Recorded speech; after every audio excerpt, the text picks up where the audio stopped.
La acción humana. Tratado de Economía. Por Ludwig von Mises. 153. Cuarta parte. La cataláctica o la teoría del mercado. Capítulo 18. La acción y el transcurso del tiempo. 6. La influencia del pasado sobre la acción. A medida que progresa la acumulación de bienes de capital, mayores proporciones adquiere el problema de la convertibilidad. Los primitivos métodos aplicados por labriegos y artesanos podían ser más fácilmente acomodados a nuevos objetivos que los seguidos por el moderno capitalismo.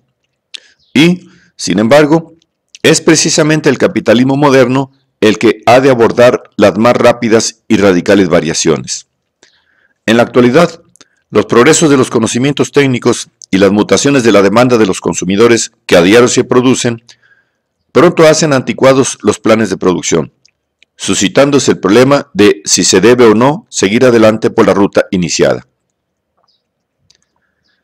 Con frecuencia los hombres se entusiasman por las más revolucionarias innovaciones que provocan el arrumbamiento de posturas pasivas, indolentes y perezosas y el abandono de los criterios valorativos tradicionales por quienes hasta ayer fueron rutinarios esclavos, abriéndose inéditos caminos hacia nuevas metas. Los doctrinarios posiblemente querrán olvidar que todas nuestras actuaciones vienen condicionadas por disposiciones que en su día adoptaron nuestros antepasados. Que nuestra civilización es fruto de una larga evolución y que no es posible su súbita transmutación. Por perentorio que sea el deseo de innovación, hay factores que domeñan ese espíritu revolucionario e impiden al hombre cualquier abandono precipitado de los cursos marcados por sus predecesores. Nuestras actuales riquezas son residuos de pasadas actividades y se hallan materializadas en específicos bienes de capital de limitada convertibilidad. La calidad y condición de los bienes de capital existentes induce a la gente a adoptar derroteros que no hubieran seguido si su elección no viniera condicionada por pretéritas actuaciones. Tanto los fines elegidos como los medios adoptados se hallan influidos por el pasado. Los bienes de capital nos imponen un cierto conservadurismo, nos obligan a atemperar la actuación a las circunstancias generadas por nuestras pasadas acciones o bien por el pensar, optar y actuar de generaciones anteriores. Podemos representarnos cómo habríamos organizado todos los procesos de producción y consecuentemente fabricado todos los bienes de producción necesarios si hubiéramos contado en su día con nuestros actuales conocimientos geográficos, tecnológicos e higiénicos y nuestra moderna información acerca de la ubicación de los recursos naturales. Habríamos situado en distintos lugares los centros de producción. La población mundial se distribuiría de modo diferente. Zonas hoy densamente pobladas, repletas de industrias y de explotaciones agrícolas, no estarían tan saturadas. Otros lugares contarían, en cambio, con más talleres y campos cultivados, así como con mayor número de habitantes. Las empresas de todo género utilizarían las más modernas máquinas y herramientas. Cada una tendría el tamaño apropiado para poder aprovechar del modo más económico posible su capacidad de producción.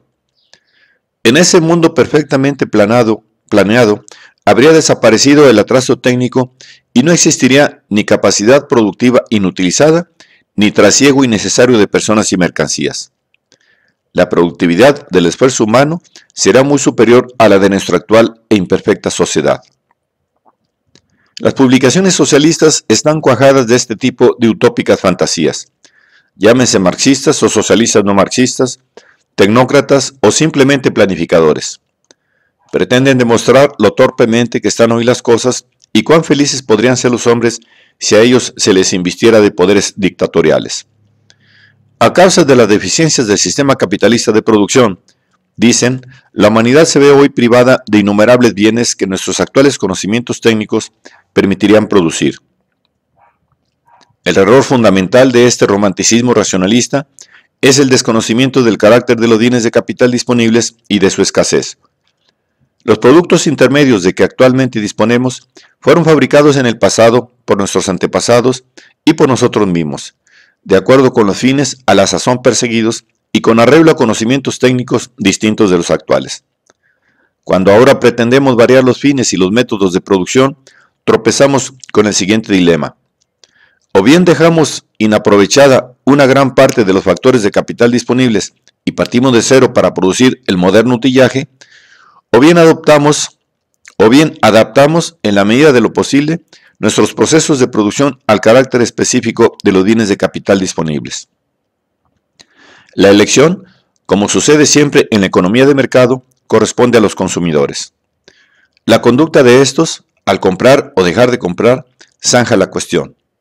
Los consumidores, al optar entre viviendas anticuadas y viviendas modernas dotadas del máximo confort, entre el ferrocarril y el automóvil, entre la luz de gas y la iluminación eléctrica, entre los tejidos de algodón y los de rayón, entre artículos de seda o nylon, deciden si se debe seguir utilizando los bienes de capital anteriormente acumulados o si por el contrario procede desecharlos definitivamente.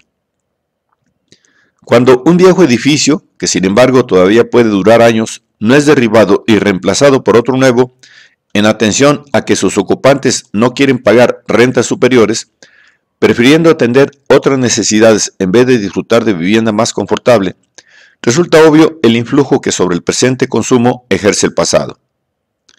El que no se aplique instantáneamente todo adelanto técnico no debe sorprendernos en mayor grado que el que nadie deseche un automóvil o sus trajes en cuanto aparece un tejido o un modelo nuevos.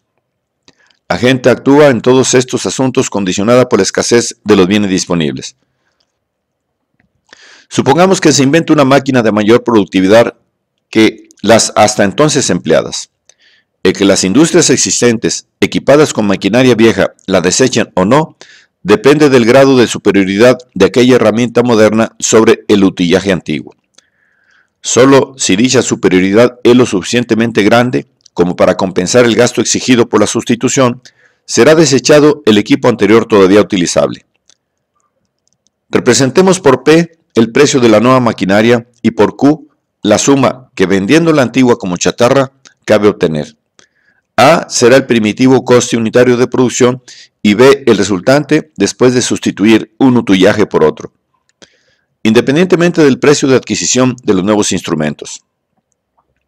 Supongamos que la ventaja de estos consiste en que aprovechan mejor la materia prima y el trabajo empleado sin incrementar la cantidad total producida, Z, que queda invariada. La sustitución contemplada es ventajosa si la producción Z por la diferencia de A menos B es tal que compensa el gasto P menos Q. En este ejemplo suponemos que la depreciación anual de la nueva máquina es igual que la de la antigua, evitándonos así entrar en el problema de las amortizaciones. Idéntico planteamiento presenta el problema referente al traslado de una industria ya existente de una ubicación menos favorable a otra mejor. Retraso técnico e insuficiencia económica son cosas distintas que conviene no confundir. Es posible que determinado centro productor, que desde el punto de vista puramente técnico resulta ampliamente superado, pueda no obstante competir con otras plantas mejor equipadas o de ubicación más favorable.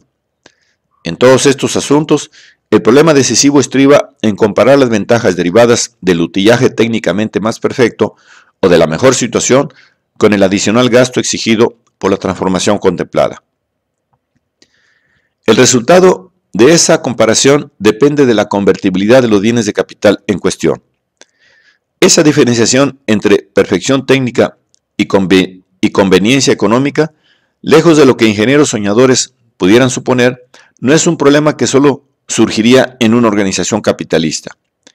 Es cierto que únicamente con el cálculo económico, practicado en la forma que solo una economía de mercado permite, se pueden efectuar los cómputos precisos para valorar los datos que interesan. Una administración socialista no podría, mediante fórmulas aritméticas, dilucidar el problema.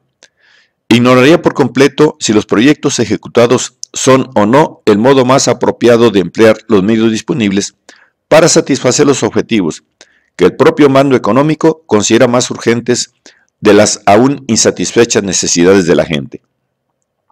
Ahora bien, si el jerarca socialista pudiera llegar a calcular, procedería de un todo igual que el empresario que efectivamente computa. No malgastaría los factores de producción, siempre escasos, en la satisfacción de necesidades consideradas menos importantes, si tal satisfacción obliga a desatender otras estimadas más urgentes. No desecharía dispositivos de producción todavía aprovechables si con ello hace imposible incrementar la fabricación de bienes más urgentemente precisados. Una exacta comprensión del problema de la convertibilidad nos permite advertir los errores de muchas falacias económicas. Tomemos, por ejemplo, el argumento de las industrias nacientes, frecuentemente esgrimido en favor del proteccionismo. Sus defensores afirman que se precisa una protección transitoria para poder instalar industrias en lugares más favorables, o al menos no peores que aquellas zonas donde están situadas las antiguas plantas competidoras. Esas viejas industrias han tomado la delantera gracias a su temprano establecimiento. Ahora se ven amparadas por factores meramente históricos, accidentales y a todas luces injustificados. Tales ventajas imposibilitan el establecimiento de centros competidores en lugares donde el día de mañana se podrá producir más barato, o al menos tan barato como en las antiguas ubicaciones. Al principio es ciertamente oneroso otorgar protección a una industria naciente, pero ese sacrificio será más que compensado por posteriores ganancias. Sin embargo, la implantación de una industria naciente solo tiene interés económico si la superioridad del nuevo emplazamiento es tal que compensa los inconvenientes que implica el abandonar los inconvertibles e intransportables bienes de capital afectos a las antiguas plantas. Si tal compensación no se da, la protección a las instalaciones de referencia es una pura pérdida, aún en el supuesto de que solo sea temporal y la nueva empresa pueda más tarde competir por sus propios medios. La tarifa viene a ser un subsidio que los consumidores soportan financiando la inversión de factores de producción siempre escasos en sustitución de unos bienes de capital todavía aprovechables que habrán de ser desechados. Además, esos factores escasos se detraen de otros empleos en que podían haberse producido bienes mayormente estimados por los consumidores. Se priva a estos últimos de la oportunidad de satisfacer ciertas necesidades debido a que los bienes de capital requeridos se destinaron a producir bienes de los que ya podían disponer sin tarifa alguna. Existe una tendencia universal que induce a la industria a ubicarse en aquellos lugares donde las condiciones son más favorables. Bajo la economía de mercado, esa tendencia se ve limitada en la medida que impone la inconvertibilidad de los factores de producción ya producidos y siempre escasos. Naturalmente, este elemento histórico no otorga ninguna ventaja permanente a las viejas industrias. Impide simplemente la dilapidación de riqueza que supondría el efectuar inversiones que, por un lado, dejan desaprovechada la capacidad productora existente y por otro, reducen la cantidad de bienes de capital disponibles para atender necesidades de la gente todavía insatisfechas. Sin tarifas proteccionistas, la traslación de industrias tiene lugar solo cuando los bienes de capital invertidos en las antiguas plantas se han desgastado o quedan anticuados a causa de progresos técnicos tan estupendos que obligan a reemplazar el primitivo utillaje por otro nuevo. La historia industrial de los Estados Unidos ofrece numerosos ejemplos de trasplante de industrias dentro de las fronteras nacionales sin necesidad de medidas oficiales proteccionistas de ningún género. El argumento de la industria naciente es tan especioso como cualquiera de los esgrimidos en favor del proteccionismo. Otra falacia muy común se refiere a una supuesta eliminación de patentes útiles. Una patente es un monopolio legal otorgado durante un determinado número de años al autor de un nuevo invento. No interesa entrar ahora en la cuestión de si es o no una política acertada conceder tales privilegios a los inventores. De momento debemos limitar nuestro análisis a la afirmación según la cual la gran empresa abusa de la legislación sobre patentes y escamotea al público ventajas que podrían derivarse del progreso técnico. Cuando la administración otorga una patente a un inventor, no intenta averiguar su importancia económica. Los funcionarios se interesan solo por la prioridad de la idea, ciñéndose en su examen a aspectos puramente técnicos. Con la misma imparcial escrupulosidad analizan un invento que revoluciona toda una industria que cualquier ridículo resorte de manifiesta inutilidad. De ahí que se conceda la protección legal a de una patente a innumerables inventos carentes de todo valor. Los propietarios de dichas patentes tienden a atribuir a las mismas una importancia decisiva para el adelanto tecnológico y se hacen exageradas ilusiones acerca de los ingresos que el invento habría de proporcionarles. Desengañados, se dedican a criticar un sistema económico que, según ellos, roba a las masas los beneficios que el progreso científico pondría a su disposición. Ya anteriormente examinamos las circunstancias que justifican reemplazar utillajes todavía aprovechables por equipos más modernos. Si no concurren tales circunstancias, dicha sustitución resulta antieconómica tanto para la empresa privada en la economía de mercado como para el administrador socialista dentro del sistema totalitario. La maquinaria que se construye en adelante, lo mismo para nuevas instalaciones que para ampliar las existentes o reemplazar los equipos desgastados, se producirá con arreglo a las nuevas ideas. Pero los útiles disponibles y todavía aprovechables no pueden ser sin más desechados. Los nuevos métodos se van aplicando poco a poco. Las fábricas que siguen los antiguos sistemas durante un cierto lapso de tiempo todavía pueden soportar la competencia de las mejor equipadas. A quienes ponen en duda este hecho, les convendría preguntarse si se desprenden ellos de sus aparatos de radio o sus aspiradoras tan pronto como sale a la venta un modelo más perfecto. A este respecto, es indiferente que el nuevo descubrimiento se halle o no amparado por una patente. La empresa que adquiere una patente, por ese solo hecho, ya ha invertido dinero en el invento en cuestión. Si, pese a ello, la compañía no aplica ese método, es simplemente porque no le interesa. De nada sirve que el monopolio oficialmente creado mediante la patente impida a los competidores aplicar el invento, porque lo único que de verdad interesa es su superioridad sobre los antiguos procedimientos.